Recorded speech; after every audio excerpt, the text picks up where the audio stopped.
meeting? Here. Adequate notice of this meeting has been provided by Resolution 269-2013, setting the 2014 meeting dates, sending a copy to the record and the Jewish Standard, filing a copy in the Township Clerk's office, and posting it on the Municipal Building Bulletin Board. And the Mayor hereby directs that this statement be included in the minutes.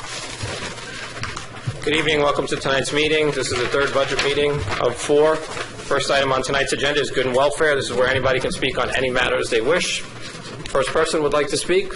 Mr. Rose. Thank you. Howard Rose, resident. Good evening to the council and to members of the community as well as the staff of the municipal government. Several topics tonight.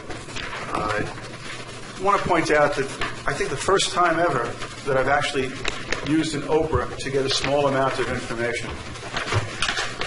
It gave me a lot of information, even though what I was asking for was small. And the information that I received was, what a pain in the neck and a difficult task it is for the staff to provide even a small amount of information, let alone an inquiring request that needs substantial research. For my several names of people, which I had hoped, I guess, walking in naively, was, oh, take a look at this, and I would leave.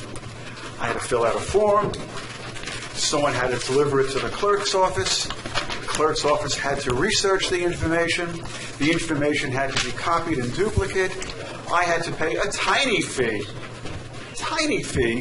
to get the results, to get a copy of my receipt. A copy of the receipt was kept by the clerk's office. And then I guess that even behind the scenes that I didn't see, is it had to be filed somewhere and kept for record retention. So my suggestion is to everyone who needs an Oprah to be done, please be circumspect. Is it really necessary? Are you asking for what you need, or does it go beyond that? Have a little courtesy to the needs of office staff as well as your own needs. And just, when you ask for what you want and you get it, that's only a part of the iceberg. The rest of it's submerged. You don't see it. You don't know about it, but it's there, and it has a high impact. So all I can say to the clerk in her office is, thank you very much. I wish I didn't need that information.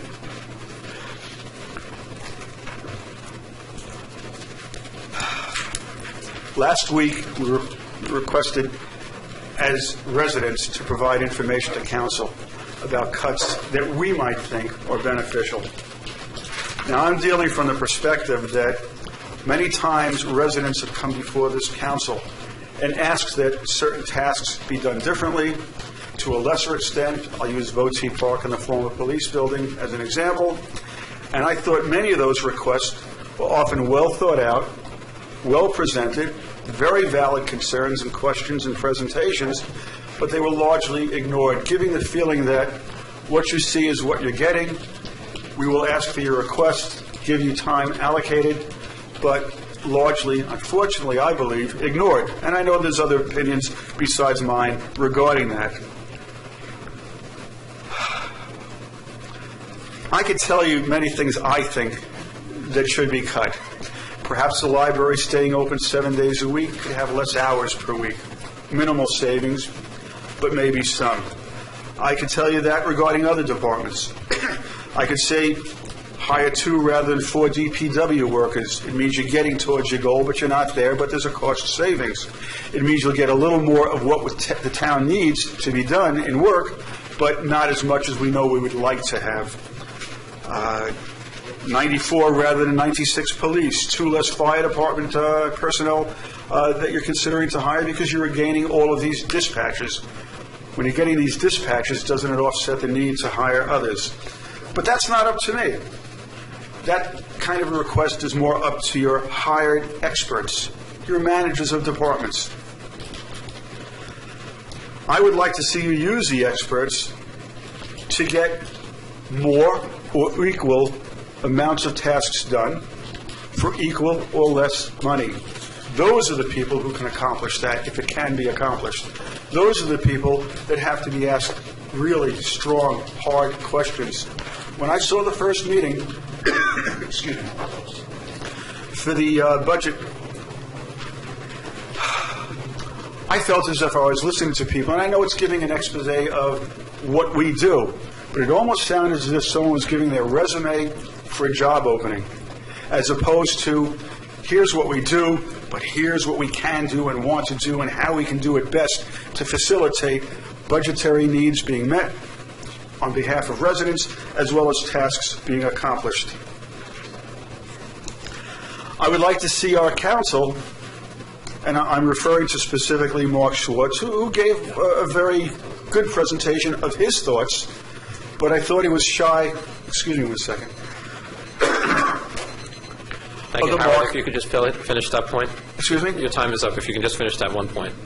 Oh, I thought he could be a little bit more sensitive, not just to what his ability is to take on the task of making payments of extra taxes, but to be sensitive to those who are in desperate, sometimes, and certainly difficult situations. Thank you. Thank you. Next person, please. No one? Art Vatsky.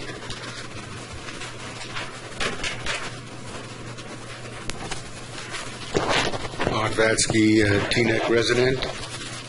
Since it hasn't been mentioned, I want to mention publicly that I think the DPW and the hired contractors who've been responsible for maintaining the drivability and safety of our streets have done a fine job. Under the manager of getting our streets clear. Garrison Avenue was right down to the yellow stripe, and it stayed that way. And the new macadam, the tarmac, seems to be holding up. The one that was put down last summer in the 90-degree heat, it seems to be not cracking or shrinking too much. It shrinks a little bit because it's tar at 0 degrees. So I think that's good. It's a good example of the services we expect and we're entitled to, and they're delivered, and that's good. My friend, Mr. Rose, talked about cutting library hours. I'd have to say the library is the diamond in the necklace of Teaneck services.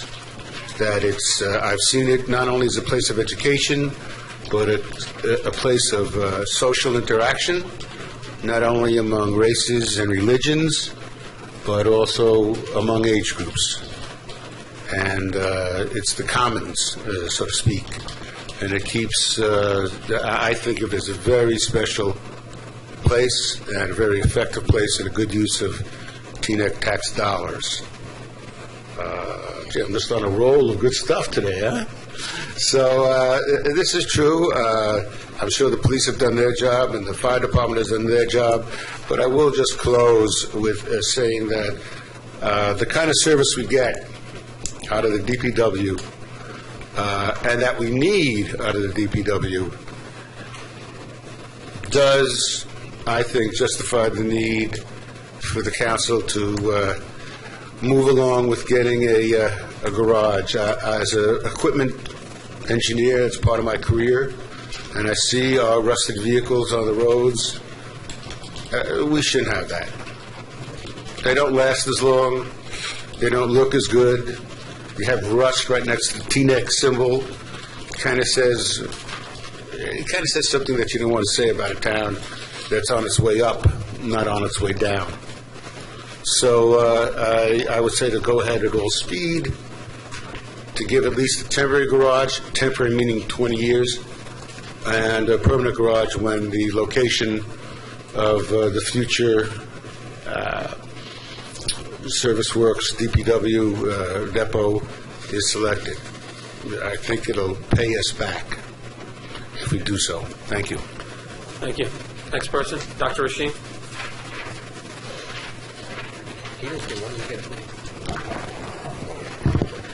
Dr. Alex Rashin, the things I ask people around, most people tell that the major concern is taxes. So it's basically we have to somehow freeze expenditures and cut taxes. It's not easy, but nevertheless it's necessary.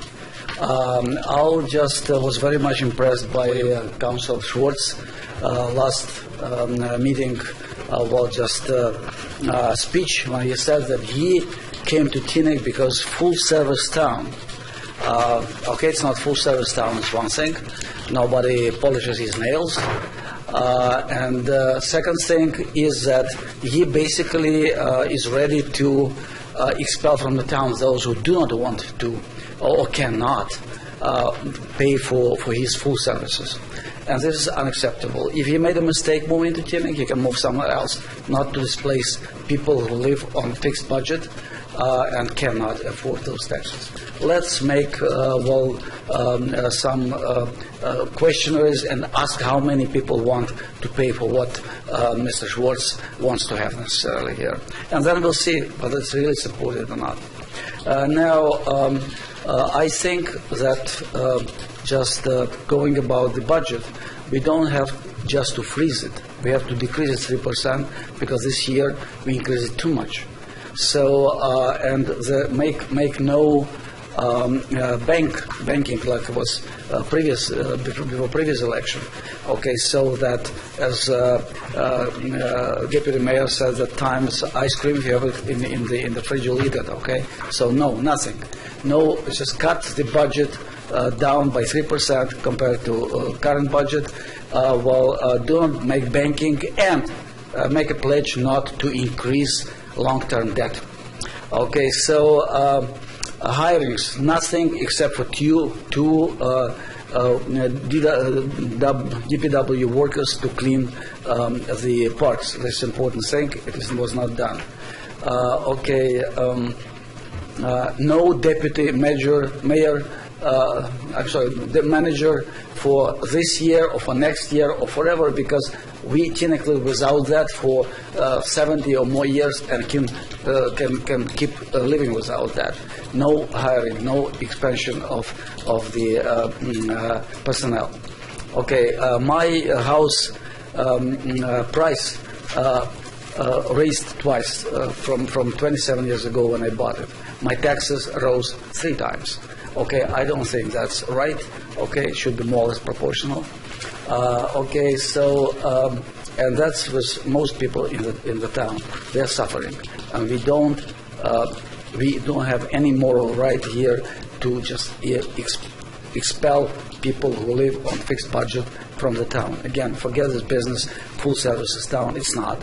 We pay for many things which are necessary, and so should those who want more services.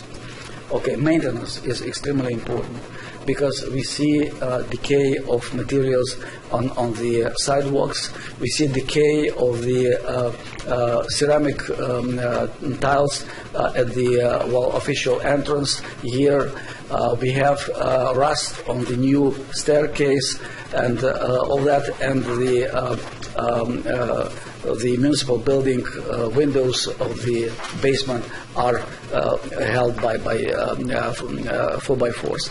Same thing actually. The regular maintenance is with Roda Center. It's just all in leaks of water because it was not built properly.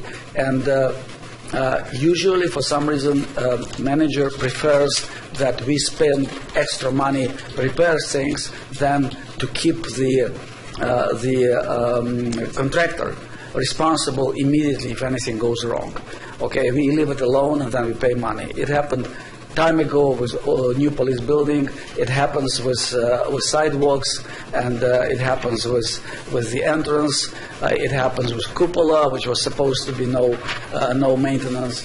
And this should be really looked after. Again, we have to cut taxes, we have to cut spending, no hiring, freeze of hiring, and do not project that we are going to hire more people in the years to come.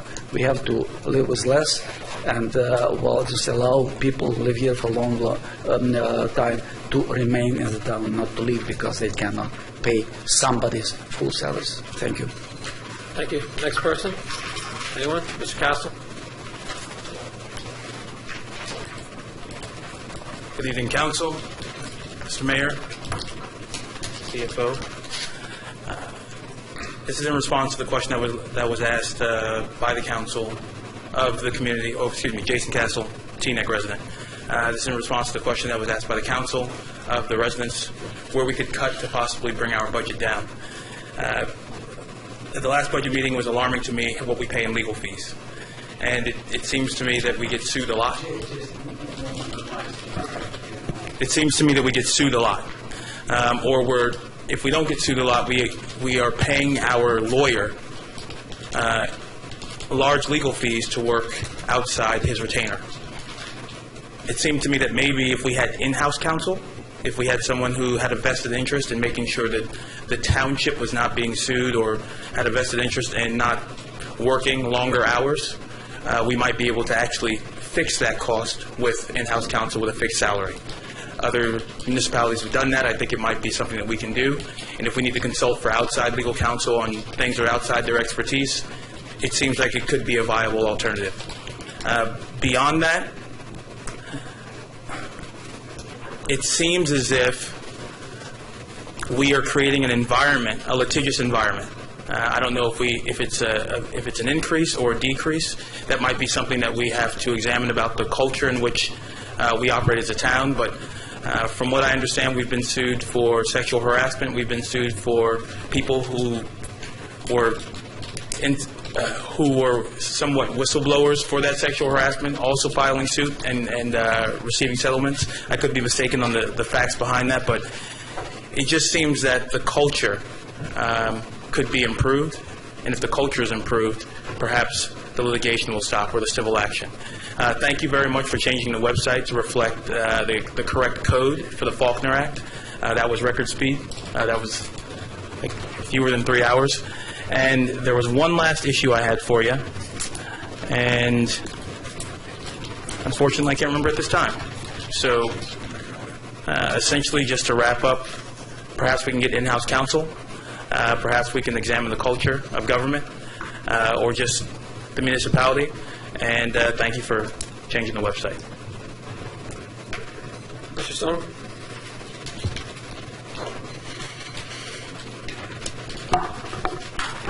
Alan Stone, Teaneck resident. I'm a little surprised that Dr. Rasheen didn't spend more time talking about the generators. And I agree with him in many ways that the generator project is misplaced. It doesn't belong where it's proposed. But the fundamental question to me is that the entire bid aspect, the entire bidding process was flawed. There were only 15 days allowed for any bidders to send in a bid. There were an insufficient number of bids gathered. If we had had a meeting Tuesday night, we would have found out that the township is rejecting 4 bids for a time and attendance system, none of which were in compliance with the needs of the township, including a company called ADP, a rather large company that was somehow unable to comply with our bid specifications. The old police building could have and should have been delayed. Votee Park could have and should have been reduced substantially. Effective bidding for what we need, not for what we want, can go a long way to cutting costs to taxpayers for years to come. Let's look at revaluation.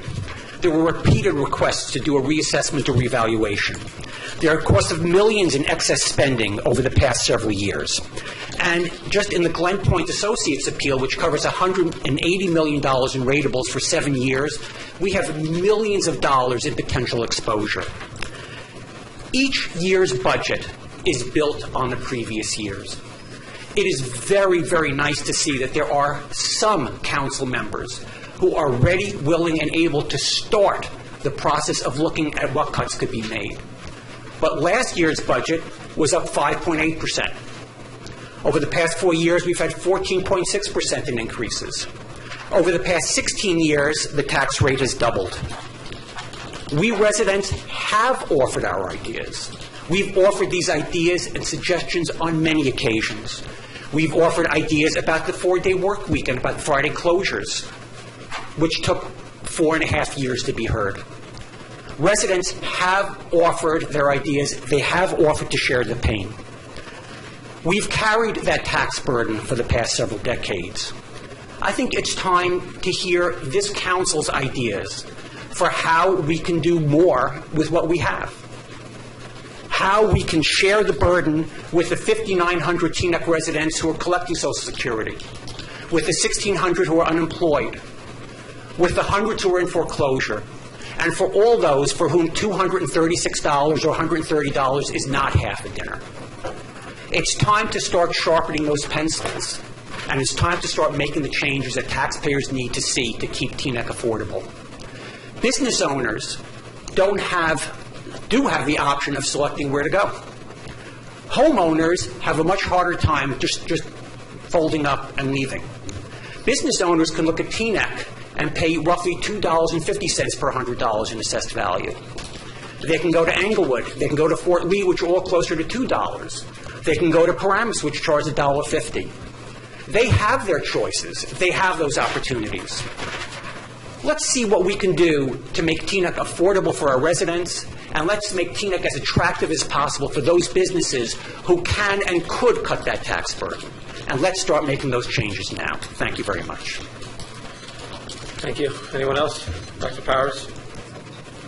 Sorry, sir. No, sir. I called on you, Dr. Powers.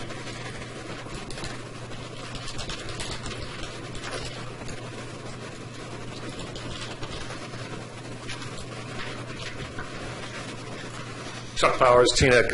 I have good news tonight. I have a proposal for saving about $300,000 in one fell swoop. But before I start on that, I want to make sure that you folks have focused again, because you're going to start talking about capital budgets tonight, on what it was that was proposed as a 6-year plan for that capital budget. Have you folks ever actually read it and discussed it? Because you're going to talk about capital budgets tonight that have something to do with what it is that was the first year of that process. And you know that you have dramatically in the last year increased the lending of this town, and there is a fundamental concern among a lot of people who think longer term about what it is that you're leading us to, and not to know what your views are about this capital budget is of grave concern. I know it took a long time to get it to you. Finally, the manager provided, and you haven't talked about it. The good news is, and I'll follow up on something that Mr. Castle said tonight, I believe you can save $300,000 immediately by going to an in-house counsel. I want to talk to you about why that's essential, and you have just seen why in what happened last week, although I knew about it in November, about what this current decision that you folks made on October 22nd, with no discussion whatsoever, to permit the law firm who was your attorney to become another attorney, which then cost you the experience and cost of the development of that case at Glen Point, tens, if not hundreds of thousands of dollars. I listened again tonight to the presentation that you folks never heard from the attorney that was given to the manager in early November, when he was told, in fact, that your attorney was not going to be able to continue to represent you. And you didn't know about it, I think, until Mr. Rupp walked out in the middle before the Glen Point presentation last time. Perhaps you have a builder, developer, who says they're going to go ahead if you change your rules and do what they said they were going to do 7 years ago with a little more. But meanwhile, you have a tax appeal that goes back to 2007. And what you just heard Mr. Sohn say can be verified. You are looking at between $4 and $5, if not $6 million in a tax judgment that will come to bear on you if you lose that case. And you have just lost the attorney who you've paid all that effort to, who can provide almost no transition if he's obeying the rules about the process by which he hands that over to others. And that would never have happened if you had an in-house attorney, because the in-house attorney would never have a conflict. Would be sitting there handing out to experts as necessary the legal tasks that could not be handled inside, but would have maintained that understanding that would have actually provided you what you are now going to lose. You did not find out, at least I know that some of you did not find out, about the existence of that conflict until the last meeting. I'd like to know why that is.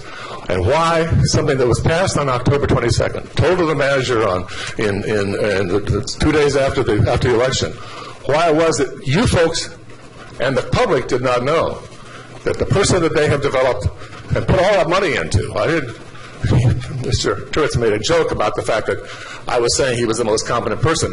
Well, he's certainly the most knowledgeable person because he's had 6 years to develop that case, and you've just lost that. How are you going to fix that? When are you going to fix that? Because, as you found out last week, he had told the court that he had that conflict, and that was why the case went on hold. People he hadn't told, apparently, were the public and the council. Had you had an internal attorney, that conflict would never be there. And you would have somebody sitting there at this point figuring out what to do in case one of your outside attorneys developed that conflict. And I believe, I'll be glad to sit down and go over with you how you can save that $300,000 even this year, because that $950,000 that you're going to be paying to his firm and to your labor attorney is just the tip of the iceberg. There is a lot of additional legal costs that used to be sitting on that legal budget that have been pushed off. And you have an opportunity, and I'm trying to be responsive to the question you ask. Where can you cut? Sir?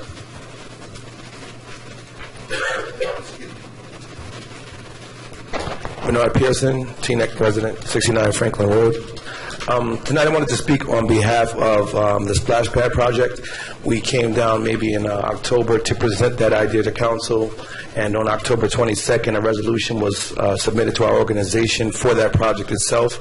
However, we've been advised that the project itself didn't make the cut in terms of the budget, the capital budget. So we wanted to just speak on behalf of that and ask that council acknowledge the fact that we're looking for as much help from the township to raise money for that project, and we're hoping that council would consider putting that project on the budget for the next 5-year projections for capital.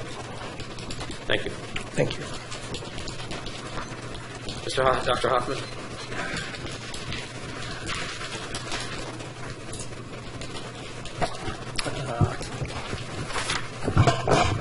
Ken Hoffman, Teaneck. First, I also want to be like the others, thanking the township, Mr. Broughton, and the administration, DPW, for keeping our township moving during the snowstorms, both past and future.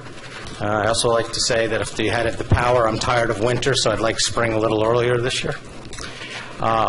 More importantly, just to give a follow-up, since we did not have a council meeting on Tuesday, as far as the Voti Park Sportsplex is concerned for council, the bleachers have started to be put in on both sides. The scoreboards have been appropriately adjusted. The fill has been completed. More fill has actually been ordered in order to top it off, along with the top layer of rubberized material. Once the thaw has fully occurred, then the hot spot of lead will be removed. It cannot be removed at this time because the soil and the dirt is frozen, and you can't remove frozen dirt because of the thawing process that may occur in a truck, taking it to a place to be decontaminated, and you would therefore lose potentially contaminated soil. So it actually has to be totally thawed out before it can be removed, and so that's probably going to be in March. Our architect, as well as our LSRP, Mr. Sorgi, will be watching this closely, and once the weather cooperates, we'll be taking care of that, along with the completion of the asphalt track, which cannot be done until temperatures stay and remain above 40 degrees. We are on schedule, and I don't think there'll be any real major delay in the completion of it by early spring. So I want to thank everybody for their support, as well as we start looking towards putting in and making a suggestion, as Mr. Broughton and Mr. Bassi has shown council a few months ago, getting a place for putting in permanent bathrooms around the Voti Canteen area, and making sure that that area, so we make a nice little picnic area for people to watch the games as well, which I think will also be our next step. I also want to support with the presentations of Mr. Wilson, Fran with DPW, and Glenna, Ms. Crockett for the Department of Rec and DPW. They have been magnificent in their support of the township citizenry, and I'm sure that what they are asking for we really need. And as you all know, I wish they would have more money to be able to spend to help us out. So I thank you all very much, and I wish you all safe travels going home tonight. Thank you. Anyone else? Seeing no other hands, good and welfare is now closed. Mr. Rose, thank you for your suggestions. Mr. Vatsky, thank you for your suggestions also. Dr. Rasheen, one of the things that you had mentioned, talking about the construction of the old police building and the sidewalk streetscape, the manager was not here when those two projects were done, and you were talking about holding contractors accountable.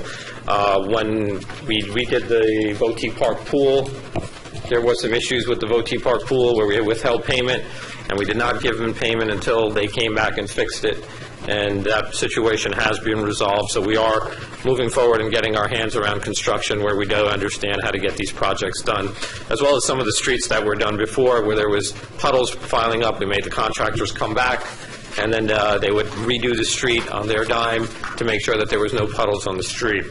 Mr. Castle, when you're talking about the sexual harassment case, that happened when I was in high school. Right? I mean, that's pretty much, we were 19, what was the year, Kelly? The fact pattern in that case goes back to 1988, when you and I were freshmen in Teaneck High School. I'm sure when Mr. Castle was in elementary school. The subsequent case of looking at Brennan and Shoulders for harassment and retaliation, those cases as well are based on fact patterns that at this point are almost 20 years old. When we look at what this council did in addressing those issues, because we got stuck with not the management problem, we didn't get stuck with the labor issue, we simply got stuck with writing the check for the settlements. What this council did was hire an HR director, completely revamp our employee manuals, completely revamp our employee handbook, be able to qualify for insurance in the private sector market and no longer carry the burden of being self-insured, further insulating the town from risk because of the improvements we've made in the way we manage our employees and the way we handle progressive discipline, the way we handle employee complaints. This council has done what we've done over the last 8 years to put Teaneck in a position where we don't get sued like that anymore, where we don't see seven-figure lawsuits being brought against us by our employees because we were mismanaging. The fact is that those fact patterns are established so long ago, and it just happens to be whether it was if Mr. Sohn had been on the council or if Mr. Rose had been on the council when they first ran, they would have been the ones writing that same check for those settlements that this council is. And so it's not simply that we're paying huge legal bills for bad management. We're paying huge legal bills for prior bad management 2 decades ago. And this council, I think just about everyone sitting up here, was instrumental in improving Teaneck's employee manual, in employee relations, and the process with which we hire and manage our employees to the point now where our risk manager described us as a model community. So I think we've taken the lemons that we were given and made lemonade in a pretty significant way. Thank you. And also, Mr. Pearson, we are, well, at least I can speak for myself, in favor of the splash pad. But we do have a lot of capital improvement projects that are coming on this line this year, and it's a matter of planning and enough bandwidth to get these projects done to the finish line. So hopefully we can add it within maybe the next year after, or the next couple of years after we get Voti Park done, and then we're going to move on to the next things. And also with DPW, it's been on the list, as well as the fire department headquarters has been in need of repair for a long time. One of the things that, a lot of people talk about, and I'm going to let my colleagues just jump in and answer in a few seconds, that, people always talk about cutting and cutting and cutting, and it's not necessarily always the right answer. What ends up happening is that you lose services and you lose the quality of how the town is kept. What we really need to do is figure out how we're going to increase revenue in our town. So, you got to take a position on the billboard and see how much money is going to come in and take a position on it. You got to see how much, if this Glen Point project comes through, you got to take a position on it and say, do I want it, do I don't want it? You got to take a position on the development that's going on in Teaneck Road and the development that's going on in front of the Palisade Avenue to see, do I want this rateable or I don't want this rateable? And lastly, it's interesting that as we're talking about revenue and taking a position, that we don't talk about in 2014 pension reform and health care benefit reforms is due to expire. And that is one of the biggest costs that the township has, is in terms of what we pay our employees and how the state makes us pay our employees. So in 2014, none of the state legislatures in Bergen County voted for pension reform or benefit reforms, having them pay into their extra money into their health care benefits. And that's due to expire this year. And I think that we saved, what, over $1 million a year once that was instituted 3 years ago? Yeah, it was very significant, the amount of savings we received from that. I don't remember. It was either 750,000 or over $1 million. I can't remember the number. I'm sorry. And that's the key of deciding, what side of the fence you are. So I would love to see people also take a position on that and lobby their legislators to let them know that, hey, something, we've saved a lot of money as a township with this, and I think that we should continue or not continue. Anyone else like to jump in? No? All right. I just one other comment on the splash pad. When we had that presentation, it was something that Parks, Playgrounds, and Recreation Advisory Board had endorsed, and we had provided at the time supporting resolution for grant applications. And I think Ms. Pearson at the time, and maybe we'll talk more offline, but it was the expectation of your organization that the splash pads could be fully funded by grants that were available. So I haven't thought at all of putting it on this year's capital budget because it was presented to us as it was going to come back to us funded. So that's something that I'm certainly interested in looking at more. If something has happened or changed in your grant pursuit process, please let me know, because the expectation was that it was going to come back funded. Yeah, I'll call you after the meeting. All right, next item on tonight's agenda, I think, is Fire Department. Did you guys start that last week? Or? Yep, I'm fire. Come on up.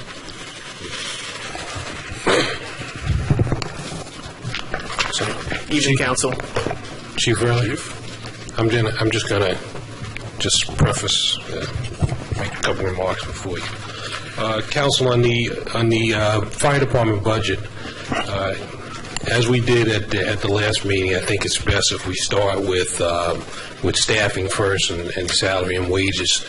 Chief, if you can just give us an update on your current staffing in the fire department.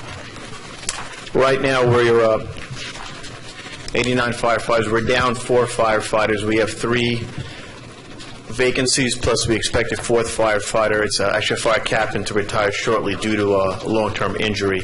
So we're seeking the funding to replace those positions that are already allocated by council. So, I'm sorry, the positions that are in this budget would bring it up to 93, or would replace 4 that were missing from the 89? It would replace 4 that were missing, yes. That will... That people that have left. If those 4 are hired, right, after the 3 you mentioned and the 1 maybe retirement, how many people will you have? We'll be at our full complement. Okay, my number is wrong. We're 92 plus 2 civilians. So right now, we're at 89. So that would get us to 90.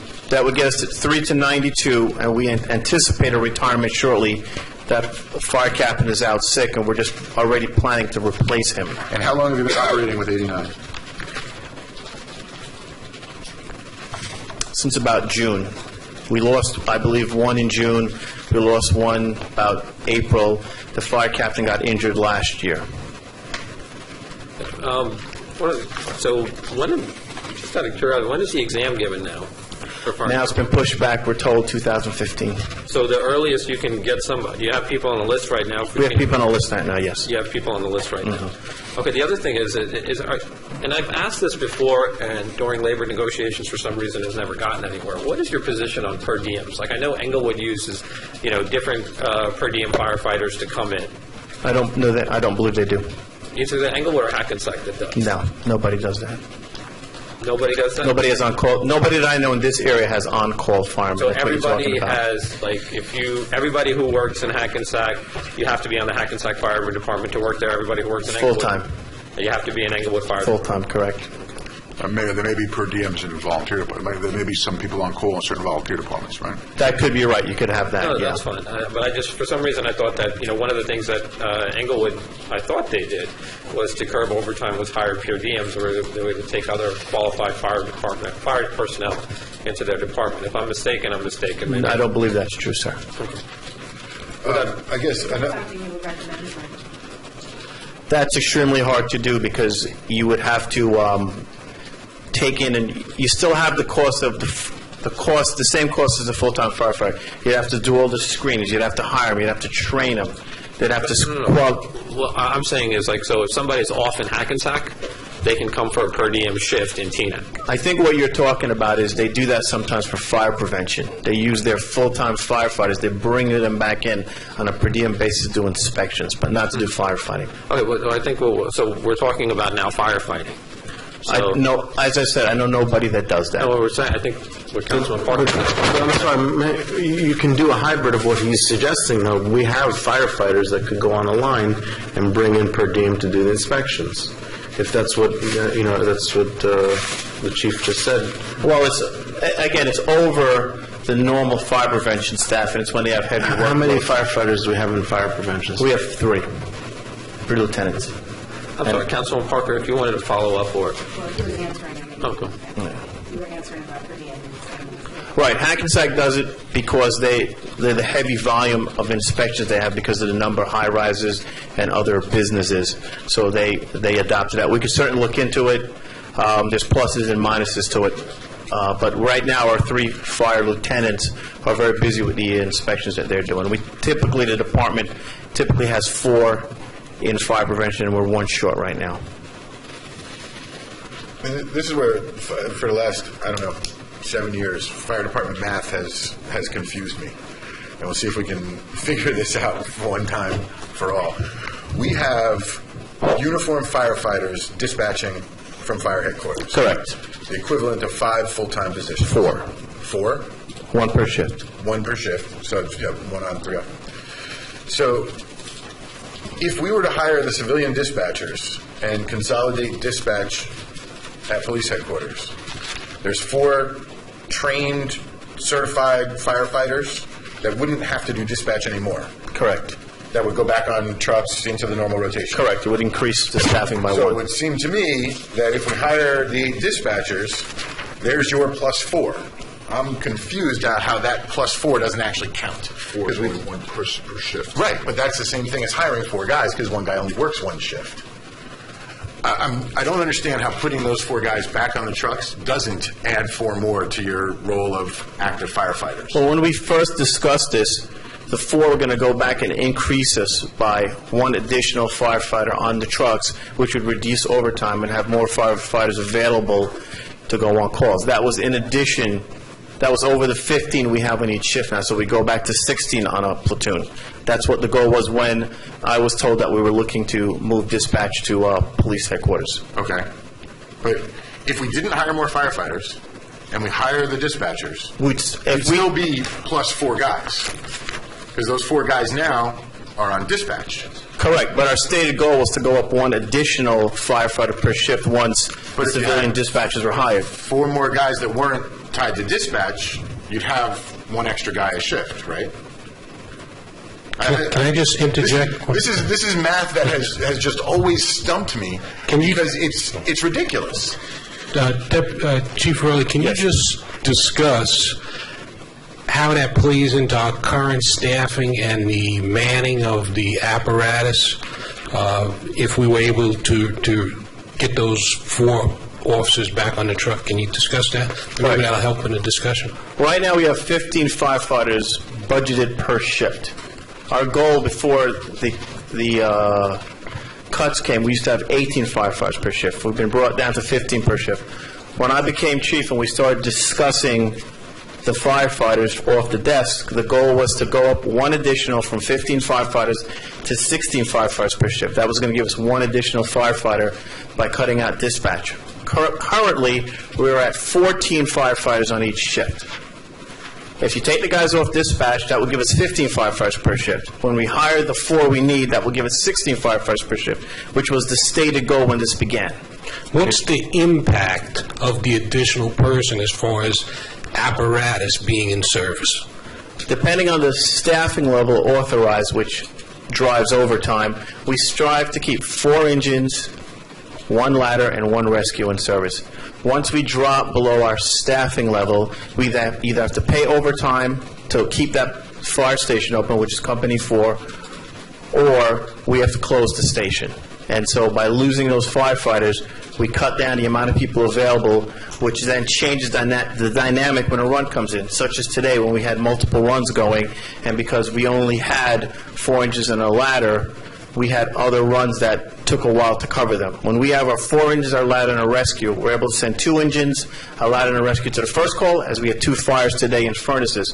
One of the problems is that a lot of what we do is not glamorous, does not make the news. We had 2 fires today. No one will ever know anything about them because they were so small and were contained so quickly because we had the people on duty to handle it. And what we're trying to do is get 4 engines, a ladder, and a rescue in service so that when that first fire comes in, that crew takes that fire. While they were handling that, a call for a gas leak in an apartment building came in today. We had 1 engine to send to that because we were shorthanded. Now, we had to cobble the people up from the other runs, but they were still clearing up the problem in that resident's home. We were informed by public service today that they're not even going in the basement for 12 hours. So we are now burdened with that responsibility, which means units have to stay on service even longer.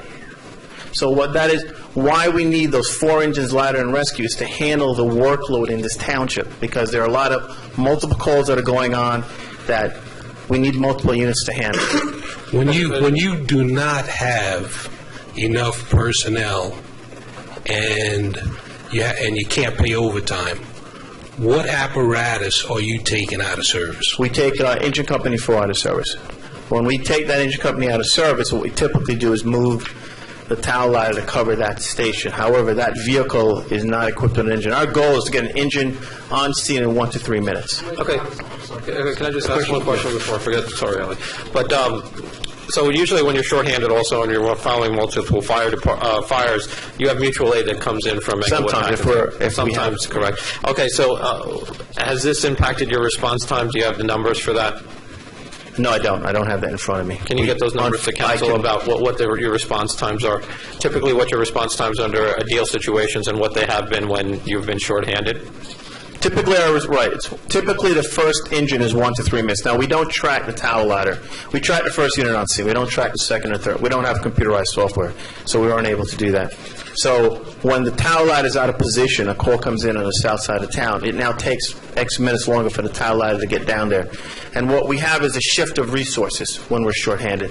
So now, there's a call on the south side of town. Everybody goes to the south side of town.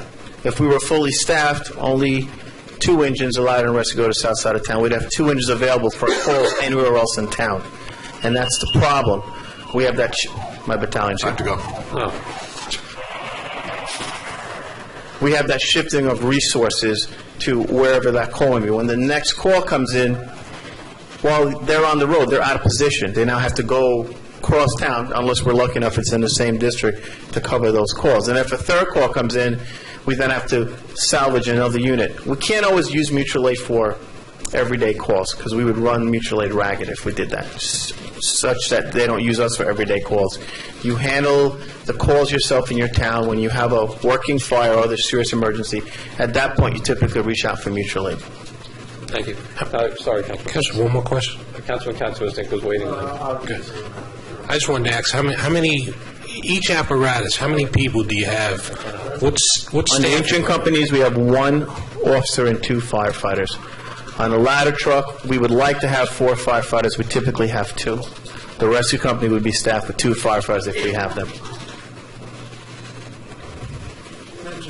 You mentioned about taking Station 4 out of service and putting a truck there instead. How many times would you say you've done a ladder truck there? How many times would you say you've done that in 2013? I'd have to find that out for you. Which is rough. We don't. Once a week, once a month. We did it until about April, May. I'm going to say it was 2 times in a 24-hour period, typically twice a week. That's an estimate. Right.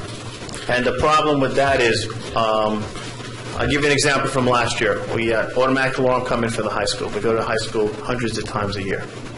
At the same time, we got a call for a basement fire on a house on the south side of town, on the west side of town, excuse me. So 1 engine went to the high school, 3 engines and a ladder went to the working fire in the basement. Got to the high school, it was a fire. Someone had set a fire in a bathroom. Now, there's one engine to handle that fire. They immediately called for mutual aid and additional resources, but they were left by themselves. By the time the companies got to the other fire and determined it was not, the other call determined it was not a fire, and then started sending resources back, we lost a lot of time. Fortunately, it was a bathroom, completely, except for the ceiling, fireproof, so we were able to minimize that. But those are the kind of issues that, had we been at a level 2, 2 engines would have gone to the high school, 2 engines of light and rescue would have gone to the other call. I just want to make a general comment. I mean, I don't even know where. I personally am not in favor of doing any hiring, to be honest with you, from this budget, and that goes across the board. And I wouldn't say that if I didn't feel so comfortable in the management of the different departments, especially you, Anthony, who actually was my manager at one point when we were at the ambulance corps. I just think that we just can't afford it right now. I mean, and I think we should. I understand the staffing levels, etc., but nobody in town knew that we took a fire station out of commission. We still handled the calls. Everyone, we still were able to manage. And I just think that, I have 2 or 3 comments in this budget of where I'd like to see some cuts, including on the overtime. I mean, I don't understand why we budget for overtime such high numbers. I mean, I think that's another area that we should be. I don't know if we mentioned this last week. I apologize. I wasn't here. I was out of the country. But it's like my wife having a credit card. It has a limit, but then you also have the extra limit just in case you go over. I think that we've budgeted too much on the overtime. I understand that we're looking at historical numbers. Last year was certainly a fluke with the crazy storm. But I think it's each manager's responsibility to stay in their boundaries and do the best they can with the money that they're given. It's not an unreasonable amount of money. And we have great managers, and I said that the first meeting. So I'm not supporting any increases in the fire level.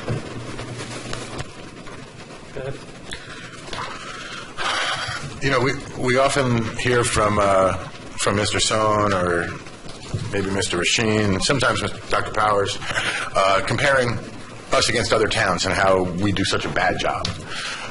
But one thing that I did is a little bit of research looking at the way we approach providing fire protection service, and it's very different than most other towns. 66 towns in Bergen County don't have a paid fire department. 66 of them out of the 70 don't have a paid fire department at all. We have a $10 million line item for salary and wages for firefighters, or 9.9 and change for firefighters, and there's 66 other towns that don't even have it as a line item in their budget. Or if they do, it's a $500 or $1,000 stipend for one of the officers.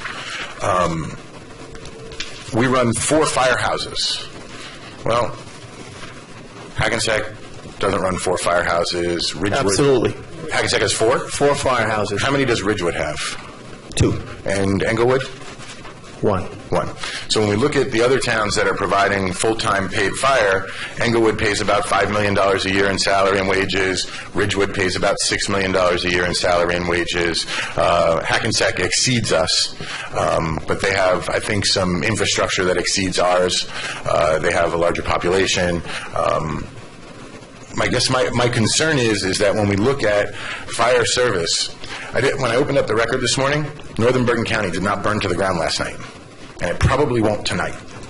And when we look at the way we provide fire service, I've believed this for a long time, and I know that colleagues or former colleagues of mine may have been hesitant to voice this because of concern or backlash or repercussions.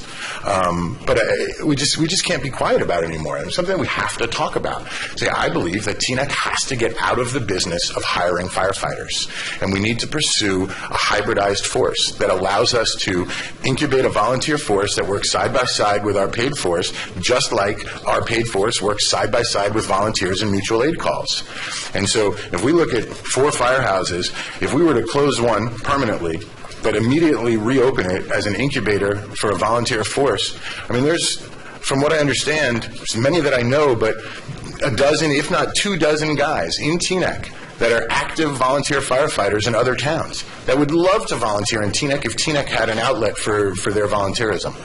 And so if we reposition the staff that is at a fourth firehouse to the other three to give you a larger complement on the staffed trucks that we have and incubate a volunteer fire force, as we incubate that volunteer force and as we allow natural attrition to take place, at some point we may be in line with spending with towns like Ridgewood and Englewood.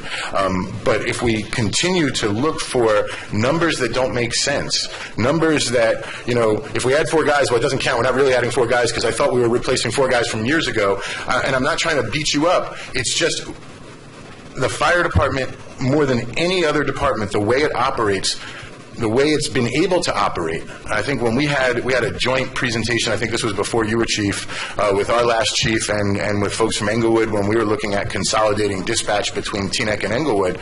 Teaneck has had full-time uniform paid firefighters dispatching since 1959.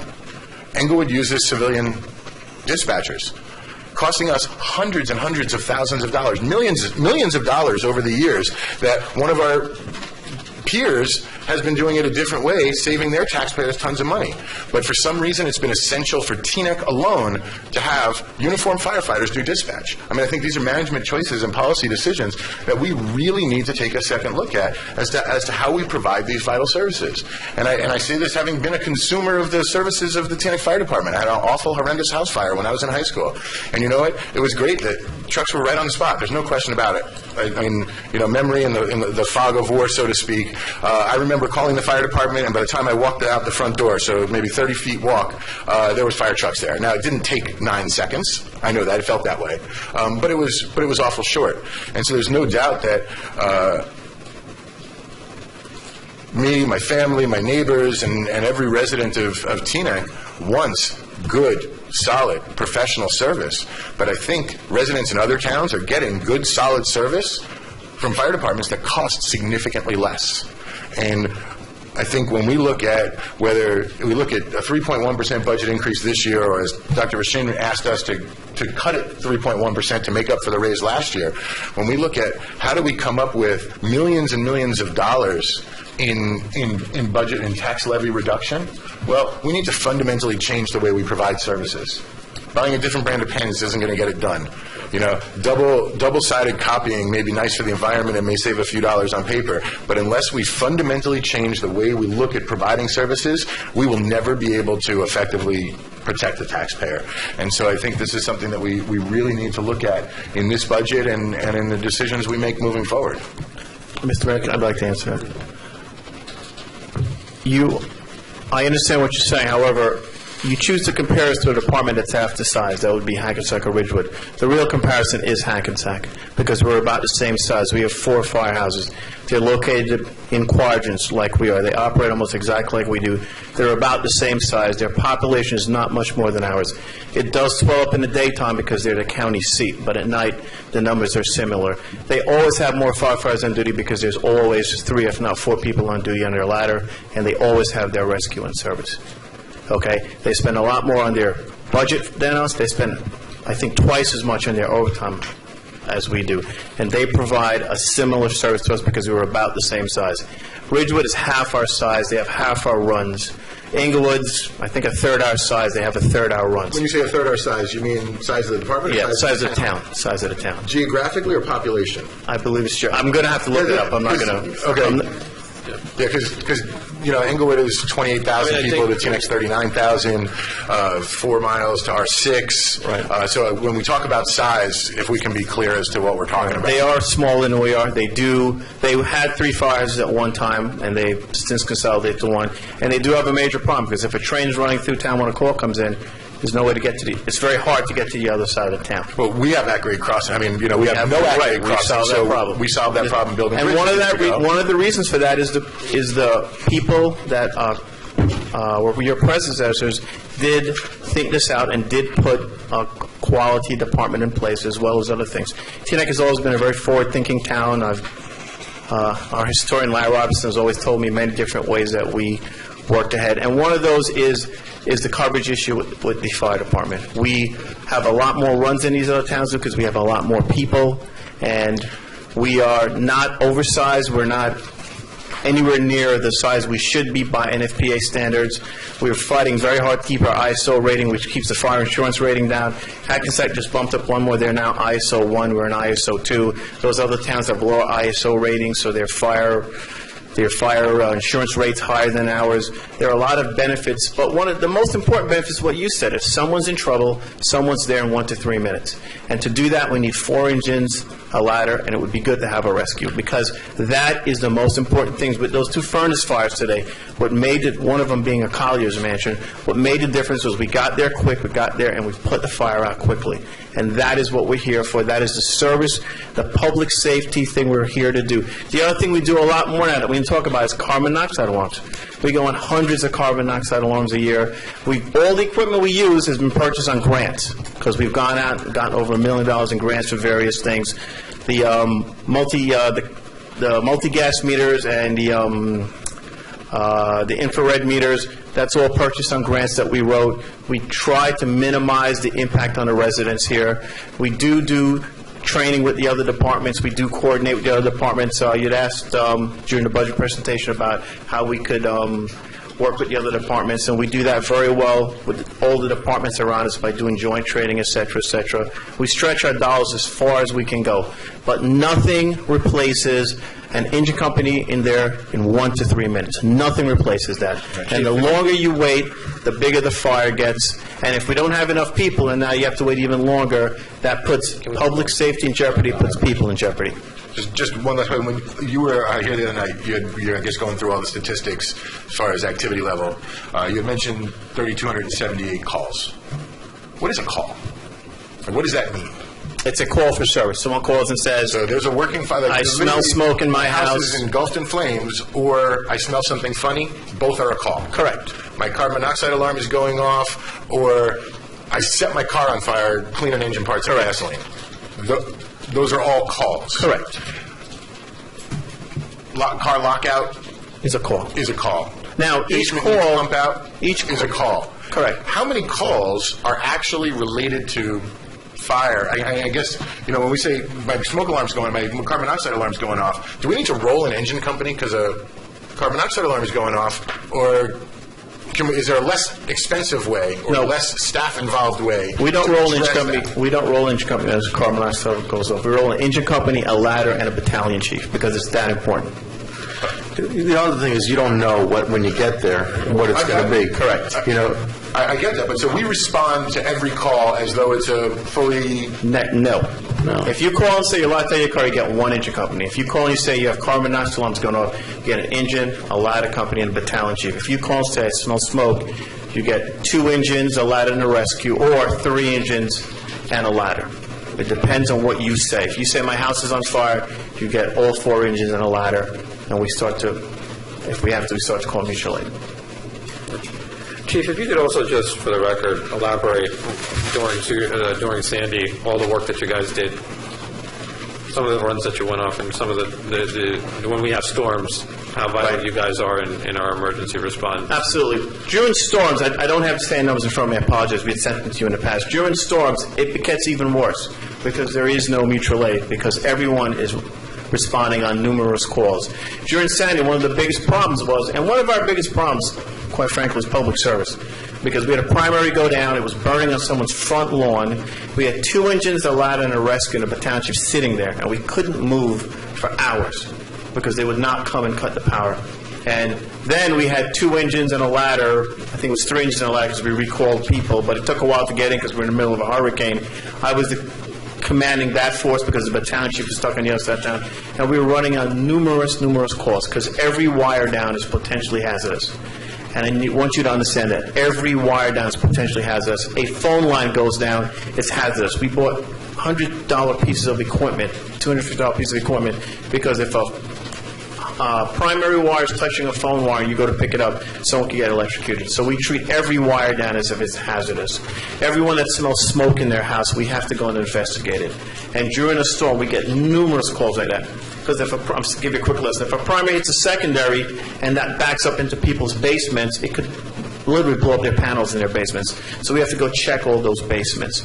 We had public service stringing the high tension wires between these 2 stations on salvage last year, and one hit the service line into the homes. We had 4 homes with smoking in the basements.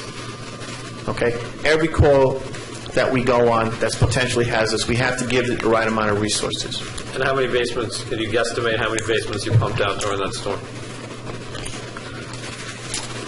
I'm going to say probably 40. 40. About 40. But also, it's not just the basements. It's the people who have no power, and we have to go and give them aid. It's the people that smell smoke in their basements. It's the people, and I want you to understand that when we go for someone that smells smoke or they say they have carbon monoxide, we just don't walk in, everything's good, and we go. We have to walk in with multiple meters. We have to check everything. It could be a blocked furnace. It could be a defective furnace. Both furnaces today ran dry. They ran out of water, and they were still running. So the insulation around the furnaces started to catch fire. If that had gone into a wall, we would have had 2 terrific basement fires. So it's not just showing up on those calls, walking and saying everything's okay and walking out. We spend time there. While they're there, when other runs come in, we then have to have the manpower there to handle those other resources. In a lot of those other towns, and I have nothing against those other towns, every town chooses its level of protection. I understand that. They choose to handle it differently. Their runs typically are less than ours. So they go on a run, they come back. Hours, if not days past, they go on a run, they come back. Here, we're talking about 10 runs a day. And they're not, while they're not all fires, there are a lot of emergencies. Activated alarms. We've gone to someone's house, the alarms are ringing. Enter through the second floor because we don't want to cause any damage to someone's windows. We'll go downstairs, there's a pot on in the kitchen. Turn the stove off. A nothing thing to you, but if that hadn't happened, that house would have caught on fire when that pot finally went dry and a fire started in the kitchen. So a lot of the runs we go on, you think nothing's happening, but it is. We are providing services that are just, we would bore you if I gave you all the statistics every single day, every time it happened, but there's a lot going on behind the scenes that we just can't always document for you. No, I think we have an understanding. I think that we appreciate what you do. We appreciate the Teaneck Fire Department. I think that it's just, as we said, when they planned it out very well. What they didn't plan for was healthcare costs, energy costs, and tuition costs, and everything else has just been squeezing our residents. So that's where there's more for, under ideal circumstances, we would give you the tools that you need to carry the mission out. In this day and age, in this economic times, it's kind of everybody's fighting for the same dollar right now. I completely understand. Yeah, so we do appreciate what you're doing. That's why I brought up, what you did during Sandy, so residents in the audience understand that, it's not just firefighting. You play an integral role when we have storms, and we appreciate what you do. It's just stretching our dollars to get for our residents is a difficult time in 2014. Sir, I understand that. And as I said, the department understands that. We have, under the leadership of Mr. Broughton, we have done a lot of cost cutting. We've tried to get a lot of grants over the years. Well before this, we've gone out there, written a lot of grant proposals. We've gotten a lot of grants. We look to train with other departments. There are services we'd like to provide that we can't, so we subscribe to other departments to do it. We've gotten equipment from the county that we house. We have a 3,000-gallon tanker with foam in it that the county gave us, put in our station. Well, why do we need 3,000 gallons of foam here? We can't afford a tanker with 3,000 gallons of foam. That's just not reasonable. But if a train derails, we have that 3,000 gallons of foam. If a tractor trailer turns over Route 95, we have that 3,000 gallons of foam. We had a tanker truck that got on a little too close on Route 4 once, flipped a power line, almost caught it on fire. We'd have those 3,000 gallons of foam. So we do what we can. We are trying to get some county equipment in quarters that we can use. Now, if the county calls, we have to bring it someplace for it to be used also. But one of the reasons we have is for us, for use for the residents. We are trying to be as cost-effective as we can also. We understand what's happening. And Deputy Mayor Gusson did have an interesting point, and I would like to hear, your thoughts on maybe making, upping the strength of the fire department, say 30 or 40 volunteers, so you had those at your disposal. How would you feel about working alongside volunteer? I don't have a problem with that. What the problem that we see is Inglewood and Hankins, Inglewood and Ridgewood have both used volunteer forces in the past. And Inglewood, I believe they became unreliable, which is why they stopped using them. I don't know how reliable they are in Ridgewood. So would you like to see a study done, like, hey, if I have 30, then it works? So, if you have 10... Again, as I explained in the beginning, part of the problem is you have to bring everybody in, they have to go through the same screening process as the firefighters. They have to go through the same training as the firefighters. Chief, if these guys are already volunteering in other towns, they've gone through Fire Academy, they've already been working as a volunteer firefighter, what training is Teaneck specific as opposed to to fight in other municipalities? Number one, we have to make sure they have not every town has the same requirements that we do. We're a civil service department. We are also a full-time department. We have additional training that I can't say every town does. We have to staff. We train +1 certifications for our members to have to be able to operate. Also, firefighting is a team activity. So to stretch that line in the building, and people kind of they need to know each other. They need to be experienced. When you have volunteers just coming in and trying to supplement, or paid on-call guys, coming in and trying to supplement the people that are there, it breaks the dynamic up and makes it a little bit more difficult. Then what happens with a mutual aid call, where a town with a volunteer force may be providing help to Teaneck? They would come in as a 3 or 4 man team under the direction of a captain or a chief. They would report to our command post, and then he would put that team to work. But they have gone through a lot of training in their own town, and they are But let's say if you had scheduled someone as a team. who lived in Teaneck who volunteered in one of the towns we would normally get mutual aid from. Correct. Said, hey, I want to volunteer for Teaneck. All of a sudden, that guy's not trained well enough to fight fires in Teaneck? I'm confused.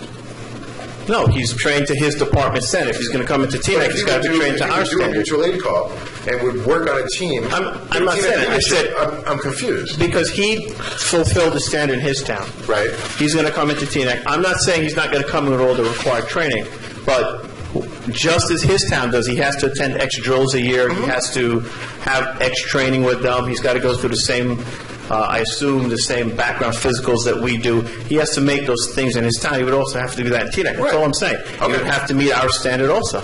Chief, one last question, I think, before we, is would you like to see this studied more? Or would you like, because you were starting to answer about, you don't have a problem with it, but, talking about the training, would you like to see it studied, or would you like to see it implemented? Would you like to see, how would you feel that the council, would you have a recommendation for us to move forward? I have seen it tried in other towns with limited success. As I said, Inglewood had on-call people at one time, and... How long ago was that? Over 10 years. How about Edgewater? 20 years ago. Huh?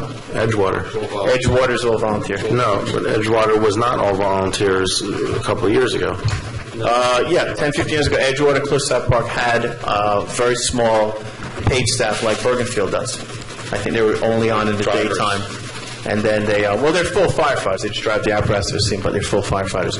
And what happens sometimes in some of those towns, and again, I have to speak to their chiefs, is if enough people don't show up, then those 5 drivers form that first line that's going to the building, but then they hope somebody else comes. Edgewater and Cliffside Park had a paid contingent with volunteers, and they chose to, but a lot of those guys ran the ambulance service. They also went on ambulance calls.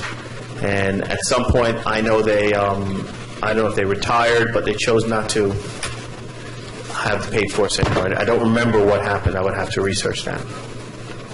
But again, it was a small force. It wasn't like 50 guys. They had like 4 or 5 guys working there. Can I just also ask for once to, can you get us the numbers for 2013's MFAs and run calls to FDU?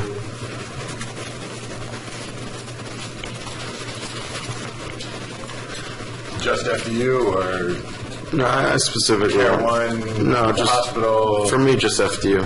FDU, the MFAs at FDU or all calls at FDU? I think if you can break them up.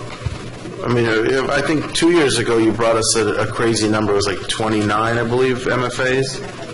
The malicious false alarms. Right, it was like 29 in 2011 or 2012 or something like that. Yeah, one year there was a big rash of them. Yeah, they've been much better. We and again, that's something we used to be at a lot more. And we worked with FDU, the Fire Prevention Bureau, worked with FDU, and we got the alarms relocated in the dormitories, some of the dormitories where they were in the suites. And then the suite was responsible if the alarm was pulled, and that cut down the amount of false alarms. But I'll get you that number, sir. Thank you.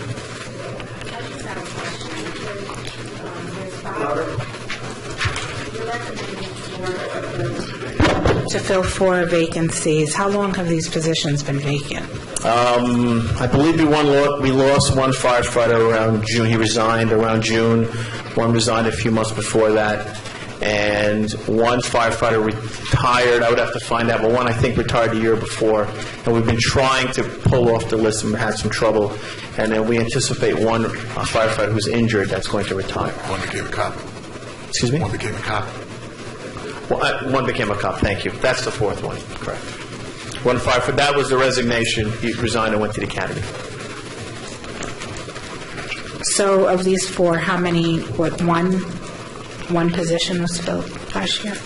No, we haven't filled any last year. So they've been vacant all last year as well? Like I said, they opened up during the year last year. We started, I believe, down one, and then we lost the others throughout the year. And what would the impact be in eliminating these positions? If we kept the current staffing level, it would increase the overtime, because we would have to backfill. We'd have to fill when people are out sick. I mean, we can take one person typically being out sick, but if more than one calls out, then we'd have to fill it with overtime. The other impact, which I apologize, I forget to mention, is throughout the year we had about 6 people out on long-term sick leave. We had a firefighter with an injured back. We had the firefighter that's been out, that fell and broke his back. We've had 2 other firefighters with long-term illnesses. One was injured on duty. He was out for a few months. So those also have an impact, because those people are out for an extended period of time. And if someone calls out, that was the 6th spot. So now when someone calls out sick, we now have to fill that spot with overtime. So we've taken some steps to reduce that by reducing the amount of manpower off, which has reduced the overtime. But some of that overtime is also emergencies. If a fire comes in and the units are busy at the fire, we now have to call people to come in and fill their at least 1 or 2 engine slots. The mutual aid comes in, but then we bring our people in. When we staff our apparatus, we send them back, or we bring them to the scene to assist us with the firefighting duties, depending on what the incident is. So the overtime is used for that also. During storms, to booster the staffing. In the middle of the blizzard, we put the rescue in service, because we did not want units crossing town in the middle of a blizzard and then leaving parts of the district unprotected. So we put the rescue in service during the blizzard so that the district engine companies would not move as far, because we felt that was important. Thank you. Anyone else? Why is it that the 1st platoon has 16 firefighters and the others have 15? We were slotted 61 firefighters, so we just put that slot in the 1st platoon. What happens is, when we get that firefighter, we'll look at the total staffing. On that shift at the time, we had 2 firefighters. We had a firefighter and a fire officer out on long-term illness. That's when I wrote the chart to put him on that shift, because that was where we needed him. And when that happens and we're shorthanded, we do transfer firefighters from shift 1 to shift 2 to try to balance the numbers to reduce the overtime. And just, again, to keep the force, the engines in service, because that is the most important thing. Thank you, Chief. Thank you. Appreciate it. Oh, just one last quick, I'm sorry. Sure. You mentioned that you've supplemented by putting a truck at Station 4. Was there ever a time throughout the year that you actually had to close a fire station for X amount of hours? I mean, you just didn't have anyone there? Well, the truck would leave the station. It had the responsibilities at headquarters. So, yes, throughout that 24-hour shift, probably 8 to 10 hours, the truck was at headquarters or doing other duties, and there was nobody in the station. But the station wasn't closed. It was like if they went for training, they would leave the station. So they left from fire headquarters? They would leave the station, go to fire headquarters for training or additional That would be duties. true for any station. Right, that would be true for any station. Right, we did not close the station where there was nobody there for an extended period of time. Okay, thank you. Thank you, Chief. Okay. No operation questions? Just salary, wages? I'm back. I'm done. Got other. John? I'm done with fire. I didn't have any questions on operations. I mean, when we look at the total cost of the fire department, the operating budget is incredibly low. We spent time over the last 7 years really nibbling away at each department's operating budget, trimming the fat that was there. We look at the only budget line that's different in this budget is slotted expense for new hires, which I'd like to advocate we don't make, so that line goes away, and then everything else stays where it was last year. So I'm okay with the rest of the operating budget. I agree with Deputy Mayor Dustin. I mean, I went through it. It costs what it costs. Does anybody have any? No, I don't have any notes in this section at all. Ellie, do you want to make a lot of littles make a lot? I believe a lot of littles do make a lot. I have always not been a big fan of a lot of these dues and conferences. You know, I know that some of them are very important, but one year we actually cut most of them out. Well, we reduced this number. If you remember, this number used to be much larger, and this is significantly reduced. It's $1,500. Where I think it was in 2006, this number may have been, that 1,500 may have been closer to 5,000. And so we've made some pretty significant budget cuts as far as the operating budget. I think it's down to the bone. Continuing education for... No, continuing education. Particularly for public safety professionals, for all professionals, but particularly for public safety professionals, is very important.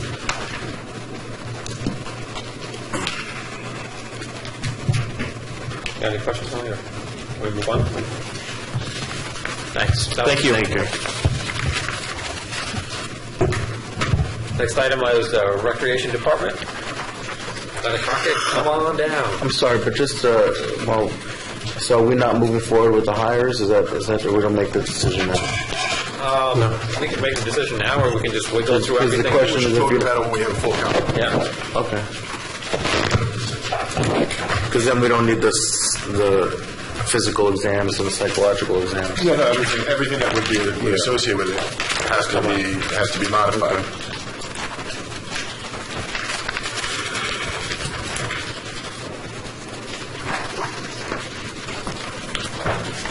William, you want to start? Okay. Yes, I was starting with the Recreation Department. Ms. Crockett, can you just tell us a little bit about your staffing currently? Current staffing, we have 11 full-time and 1 part-time permanent position, down 1.5 people from the 2009 layoff. Okay. So we're on par with 2010, 11, 12, and 13. Excuse me? So we're on par with 2010, 11, 12, Yes, we and are. 13. We have about 250-plus part-time seasonal employees. So when looking at the comparative spending, again, with the numbers from the fire department, we spend significantly more every year on recreation than many of our peer towns or our neighbors. And I think it's not because we're wasting dollars in recreation. It's not because we're ineffective using resources. It's because we simply provide services that other towns don't provide their residents. Correct. Our senior center, the programs we have for children, all the courses, the learning, the educational opportunities that go on through our rec department throughout the year, day and night. We simply have made an investment in the residents of Teaneck that other towns have chosen not to make in their own residents. And so when we look at the budget lines for recreation, I think that's something that we need to take into account as well. Is what services do we want to provide? Do we want to be that full-service town, or we have no obligation to have a recreation department at all? We could cancel the recreation budget, close up shop, get out of the business of providing recreational opportunities, and save a bunch of money. I don't know that that's what this council wants to do, but I think we can be blinded by just looking at the numbers, by making comparisons to other towns, realize that everything in Account 370 is a policy decision that this and previous councils have made. Yes, that's correct. Thank you. And Ms. Crockett is one of my original bosses as well. So used to work for Chief Burley, I used to work for... So you know the confidence you have in her. So can I just ask a question about what is this part-time personnel budgeted by department? It's the part-timers in each department. Each department has... Ellie, what page are you looking at? Oh, I'm sorry. This is... Page 4 in tab 4. Yeah. Page 4 in tab 4. We have 3 different divisions within the department.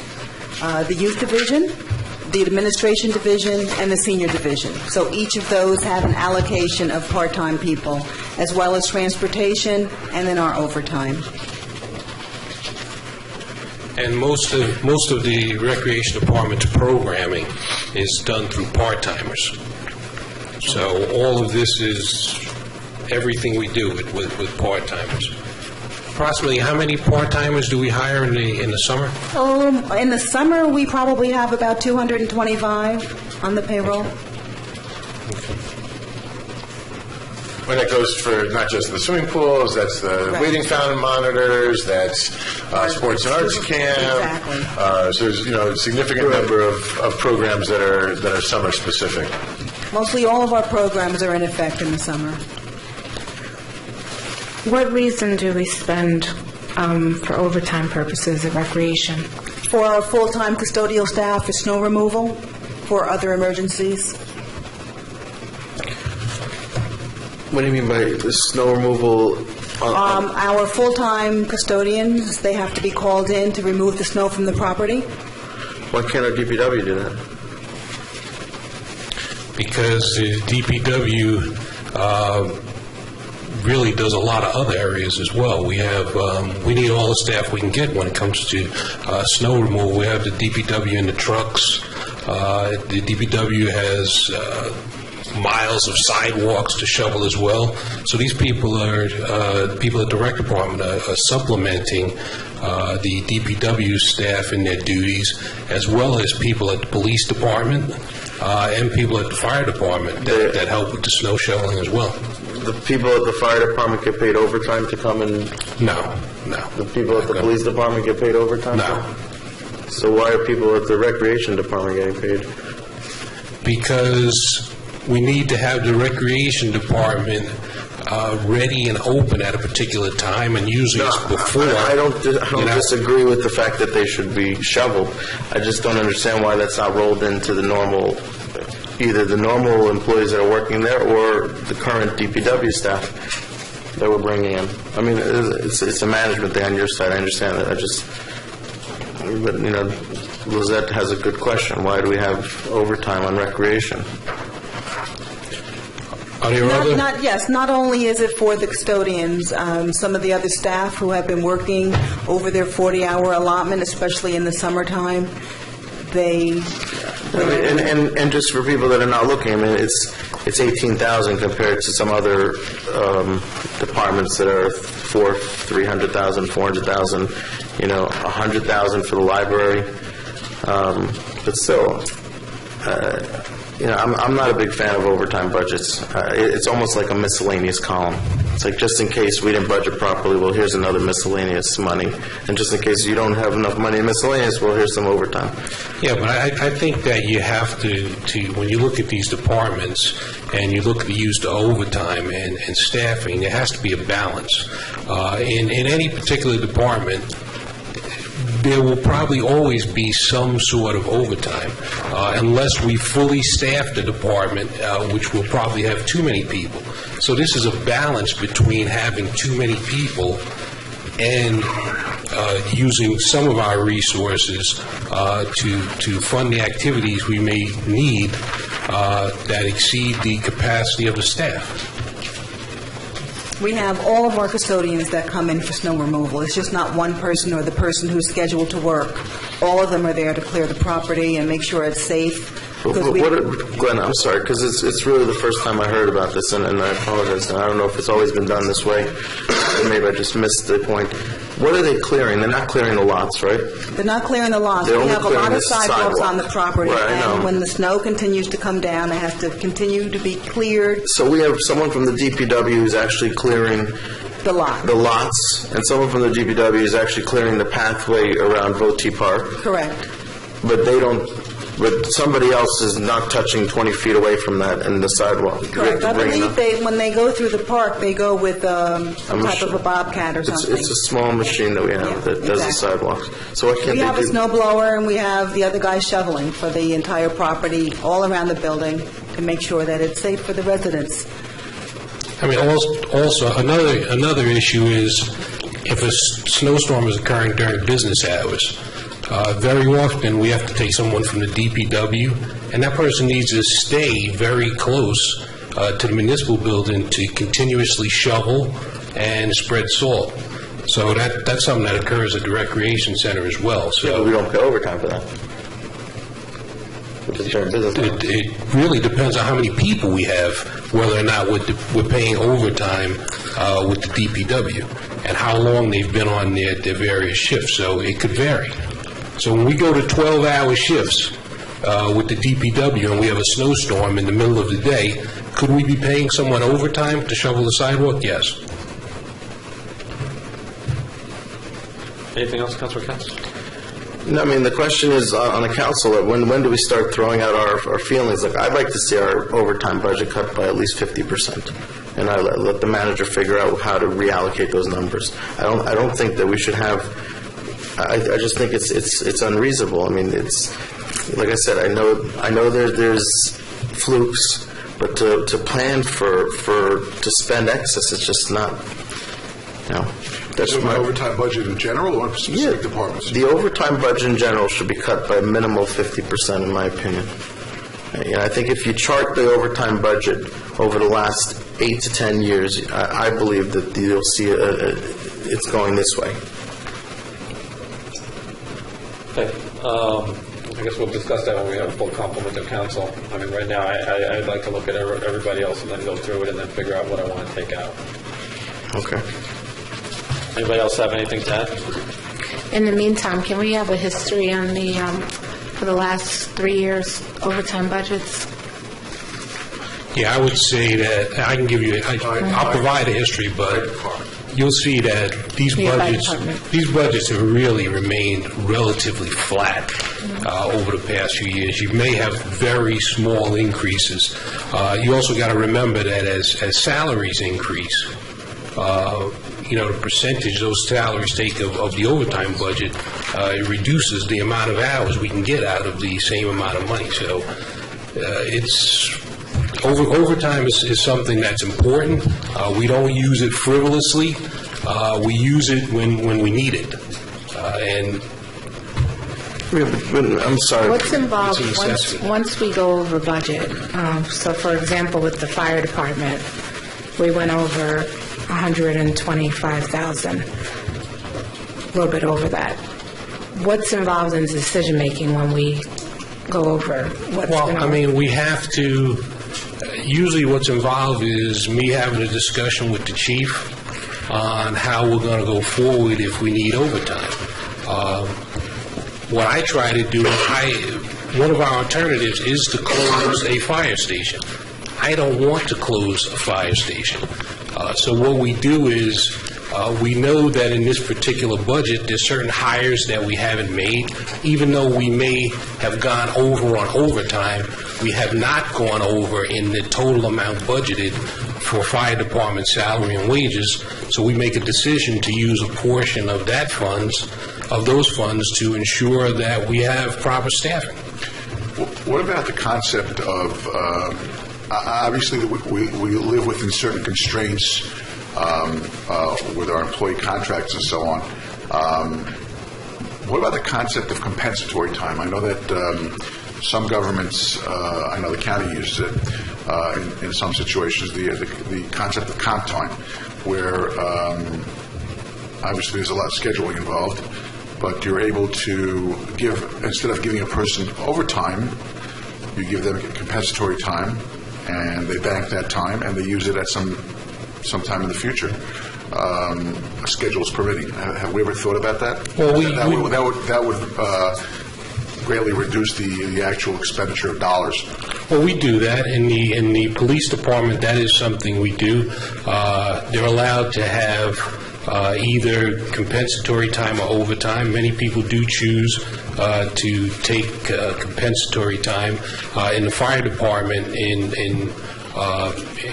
the past years, we've had an agreement where for some of the overtime, they've taken compensatory time instead of cash overtime.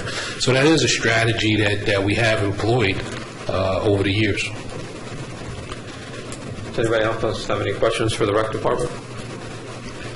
Nope. Thank you. Thank you.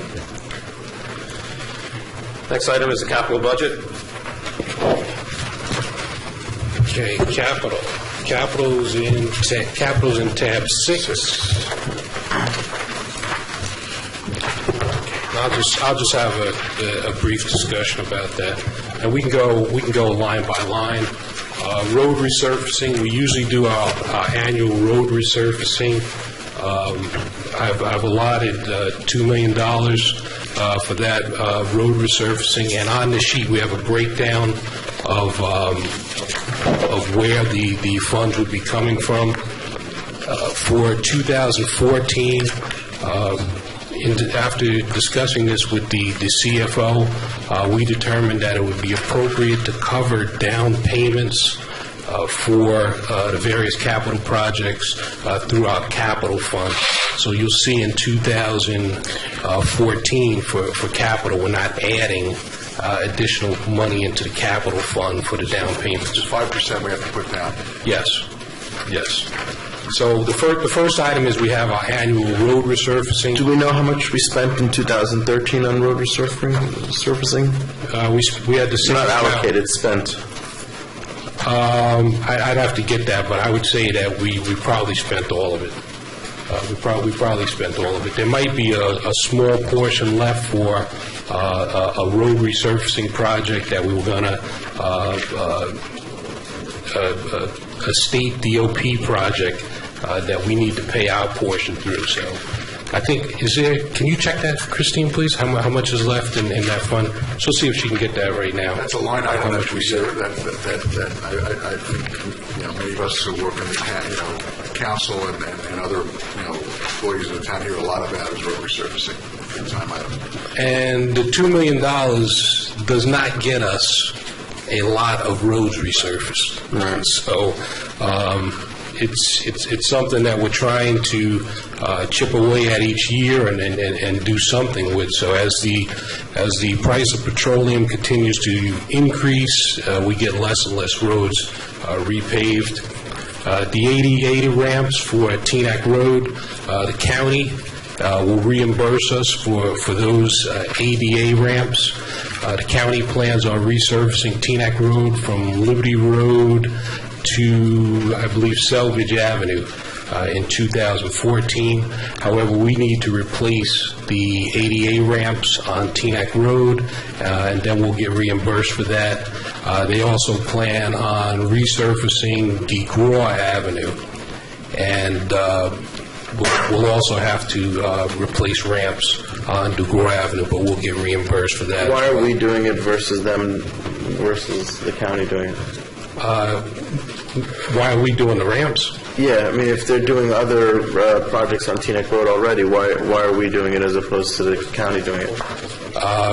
They're going to reimburse us. So, I mean, it's not going to cost us anything, but they want us to replace the ramps, and then they're going to reimburse us for the replacement of the ramps. Would it make more sense if they're doing the repaving already for them to do it while they're there? It'll be done just before. It'll be done. No, but why are we? Are we doing the work, or is the county doing it and we're just paying for it and then getting reimbursed? Is it just a matter of a cash flow float, or are we actually doing the work? When you say we're doing the work, it's got to be bid out. We're getting we're going to bid it out, have a contract to do it, and well, then, I guess the question is, why didn't the county bid that out as a part of the roads if those ADA issues need to be done when the roads are redone? I think that's what Ellie's. Well, I mean, bid it was one thing. Well, one of the issues is staffing, and staffing with the county. The county wants to get the road resurfaced. They're doing this over the entire county, in every town. And they're providing the funding for it through the towns. Are we the only one that's getting the ADA ramps paid for it? Then it seems like it's just part and parcel of what the county does. It doesn't seem like there'd be any savings in breaking it down. What would happen if we? First of all, I don't believe that whatever. What would happen if we said we'd rather they do the entire project? We don't want to. Then Teaneck Road may not get resurfaced. Well, they're doing resurfacing of Teaneck Road. It's a question of the ADA ramps. Yeah, but they're not going to do it until we replace the ADA ramps. So it'll just take longer for Teaneck Road to get resurfaced. It's not costing anything, and they're paying for it. I think we all need more clarity on that, but if, I just have to talk to somebody at the county to figure out why is it being done that way, and I think all of us are a little perplexed, why it's being done that way. So, if we could just keep moving down, and we'll get more information. Part of the budget, where do we get the money that shows up as reimbursements? Like when we plow Teaneck Road and Cedar Lane and all that other stuff, East Cedar Lane, and the county pays us to do that, right? That's not going to show up in a budget as a reimbursement. It's revenue. So it shows up as a revenue item? Yeah, it's not going to show up. We don't budget for that. No, but it shows up as revenue. Yeah, it comes on the revenue, under the revenue chart. Yeah, you would find it in our. Christine, can you lay out exactly where we? For the county grant, for the AG? No, for snow plowing of county roads that we get reimbursed for. That goes into the snow trust fund? Correct. Right. No, Councilman Katz is asking where that shows up in the budget. In the snow trust fund. Right, it would be in the snow trust fund and would not be in the budget. Costs incurred to plow, and then the reimbursement goes back into the snow trust fund. but it comes in when we get the revenue chart for the town, does it show up on the revenue chart? So, but the money comes out of the snow trust fund to pay for that stuff, right? It's a wash, pretty much. The money comes. The snow trust fund, but of course, some $100,000 to plow. They pay $100,000. The money comes back in the county. It gets put back in the trust fund. Oh, it goes in. Okay. Right. It's kind of off the operating fund. There's a trust fund usually what they call dedication by rider. That means the revenues generated, revenues received are reserved specifically for those specific expenses related to those revenues. Like last year or 2 years ago, we purchased a Bobcat for the DPW. That Bobcat was purchased for the DPW to use in the recycling operation, paid for by the revenue we get from selling recyclables. Right. So when we sell recyclables, those dollars are earmarked for the recycling operation. So it's sort of self-contained. When we buy salt and when we pay for contractors, those dollars come out of the snow trust fund for that segregated purpose. So there's some yes and no. I mean, we can't paying for some of the expenses. We can't take money from the snow trust fund and use those dollars for anything unrelated to snow.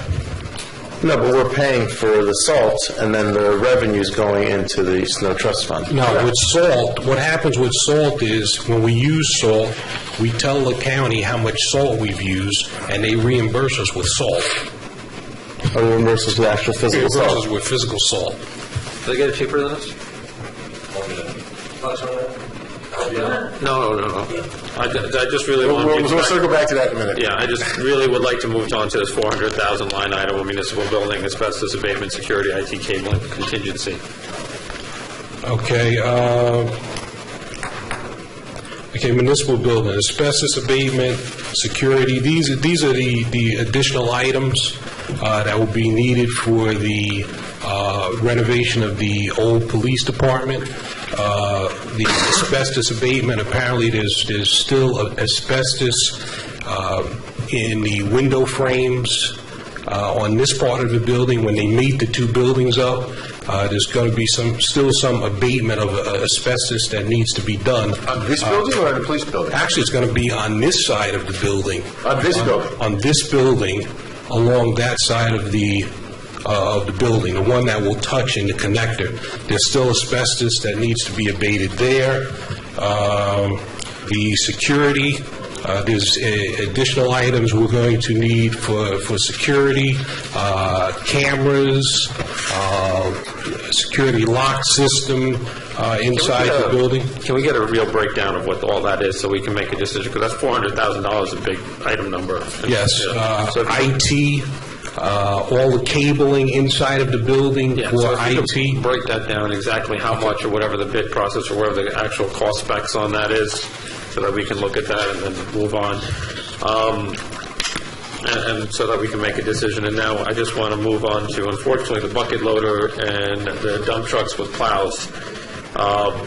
What are we replacing on that? We'll just have it come up for that now.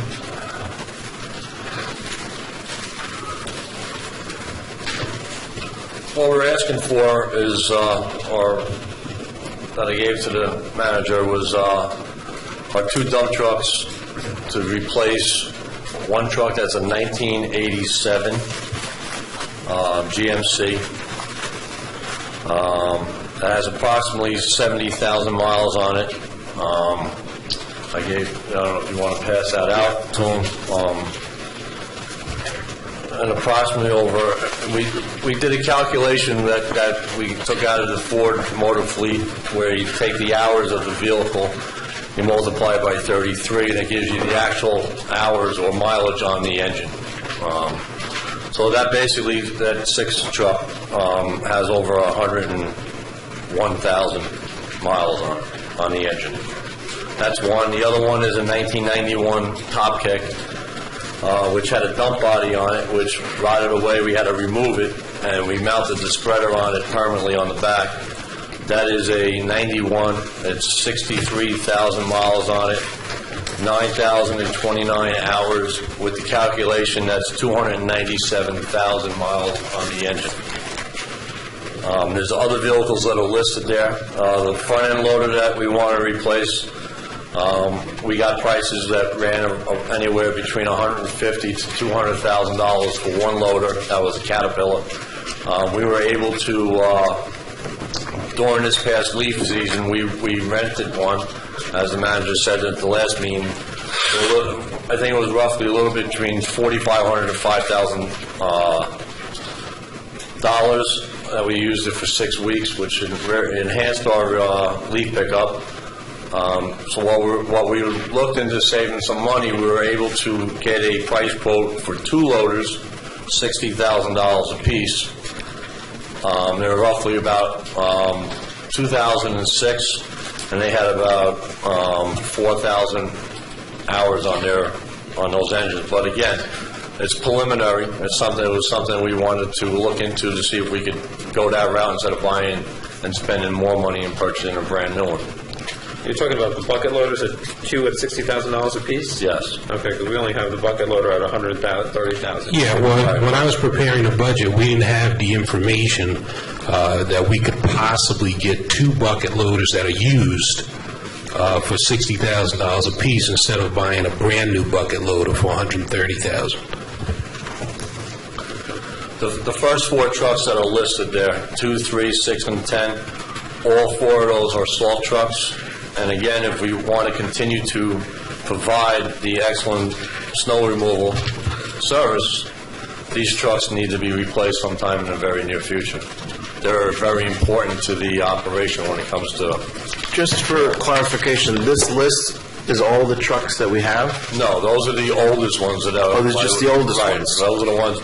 The second page is all the vehicles, the second and third. Got it. That's everything. All right. Mr. Mayor, just for procedure-wise, you don't want to start cutting things today, you just want to discuss, wait till everyone, what if no one's here, what if we don't have a full complement next Thursday? What do you want to take out? I think, I'd like to, I did make my suggestion about the overtime. I don't know if I have 3 others that support that, but I would like to make it 1 bucket loader, even though it's a very nice price. But, I'd like to, you were originally going to get 1 new, we can get 1 used. If I could just jump in for a second. Yeah. I think one of the things that we talked about in this process is, and I think at one time or another, every one of us has said it, the difficult balancing act. Yeah. And I think it's important for us to kind of go through it all. Instead of cutting a piece here, what are we prioritizing that piece against? The 65,000 that we're going to save here, we're saving it so that we can prioritize it where, and we haven't heard the whole budget yet. So I think it's just the flow of the process just seems to make more sense. If we go through the entire budget, we all make our notes, we all make our understandings, and then as we debate or as we have the conversation about what doesn't meet the priority requirement, what are things that we ultimately can or need to live without, then we can do that after having seen everything. Right. Is someone keeping a list of all those items that are in question? I'm sure Ellie has. No, I have my own list, but it's a good point. Jamie, right? I mean, I have my list, you have your list. What? I know exactly what Mr. Brown, we're talking the two... I'm writing, I have been writing the things that we're talking about that are in question. So, So we'll recap it. yeah, I usually recap, and I understand. It's easy to schedule another budget meeting. Yeah, no, and Adam, I understand your comment. I just, I enjoyed more when we started this larger cost-cutting budget sessions, because up until about 7 years ago, this budget meetings used to be in the manager's office with 3 people, and we allocated 4 sessions and usually used 3 of them because we couldn't get consensus on cutting. So I always liked the idea of, in the beginning, we used to go through it and we used to find 5 here, 10 there, 20 there, blah, blah, blah, and then I think Helene used to make the list of what we spoke about that night. We brought it into the next week. Sometimes we had to put a couple things back. But as we went, we used to do some slicing and dicing, and I like that process a little better. That was just my thoughts. Mr. Brown, the two bucket loaders that we looked at by used, how used are they? 2000, the ones that we've seen were 2006. And those can be capitalized just as well? yes. I mean, one of the things, and I was just going to say this on the record, is, I can't tell you if I want 2 bucket loaders or 1 bucket loader. No, I understand that. So, and the truth is, listen, we have to have confidence and trust in our managers, the managers of these, but it's a matter of trying to find the numbers in each of our heads of where we want to end up as far as cutting the budget. There is another way to do it. Just come up with a number that you want to cut, and then have the manager make a recommendation. Decide where, or make recommendations to where he wants to. I guess this is just justifies in our head what we think, is yeah, that's true. That's what I said about the overtime. The overtime, I wasn't going to start nitpicking. I said 50% off the overtime and let the manager allocate, and he's got to tighten. anything more on the capital budget that anybody wants to talk about? I just want one question on the 1987 GMC 7000. Yes. Is that entitled to get QQ plates now? Just about half our fleet is. Just to, William, if I can, a county salt, every snow event that we have, I charge the county for 80 tons. The 4.5 inches that we got a week or 2 ago, I hit them up for 240 tons because we had 4 different salt events for that one storm. The ice before that 1 inch in the morning, then the snow during the day, and then later on that night, and then the following day. So I hit them for 240. So every time it snows, every time we send a salter out, it's 80 tons, no matter what happens. Whether it be a dusting, 4 inches, 10 inches, doesn't matter. As far as billing them, we bill them for anywhere from 6 to 8 vehicles on county roads. The last bill I just had the CFO sign the other day was for over $11,000. Can I just have an understanding of that bill? First of all, does it include the brining? No. We do brine, though. Yes. Does it include the employees? The employees for the plowing, yes. For the plowing? So when you give them $11,000 bill, you say 8 trucks, 2 people, or 1 person, X amount of hours it takes to do it. 8 trucks, 17.5 hours plowing last time. All right, and they also pay us 4 hours of standby. I'm sorry, 2 hours of standby time for 4 vehicles. So that's another $320 that gets on top of the bill. Can we charge them for brining? Probably not. There's no way. We have an agreement with the salt. Right. And just to touch on Glenda's staff that shovels, my staff does not shovel snow until the event is over. When we have to have someone staffed here on the municipal building, that's 1 less person I have on the road to plow. But when do they do the sidewalks? After it's finished. If I'm lucky enough to have an extra guy that comes in and rides around the tractor, then I'm lucky. But it doesn't happen all the time. Usually we shovel afterwards.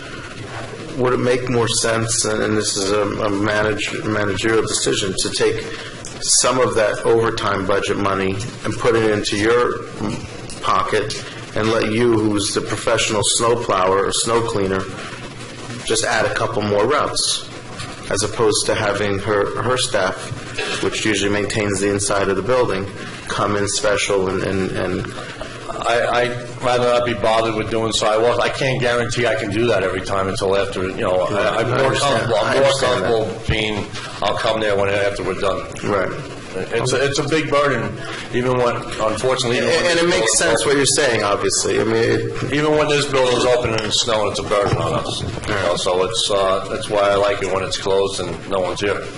And just keep in mind for the Rhoda Center that they're serving our most vulnerable. Yeah, no, I was going to say that they're serving a lot of the seniors and the youth.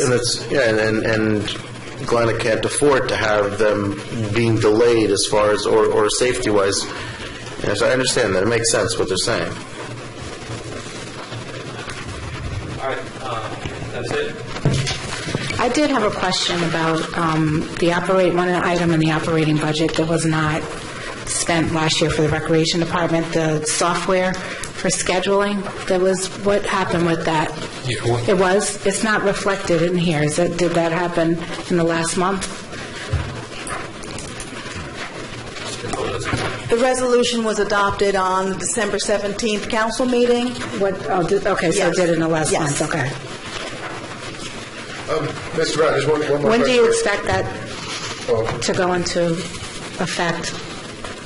If we don't do it for the spring session, we're going to target for the fall because summer is just too chaotic. Where are the Voti fields on the capital budget? The Voti fields, they were in the previous year's capital budget.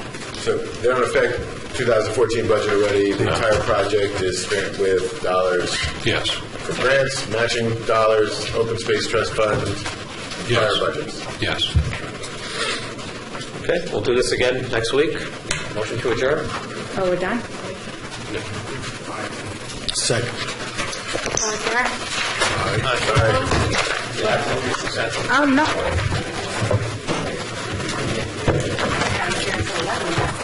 You were not here until 11. It was like 9:30. It was 9:30. It was 10 o'clock. It was 9:30. It was 10 o'clock.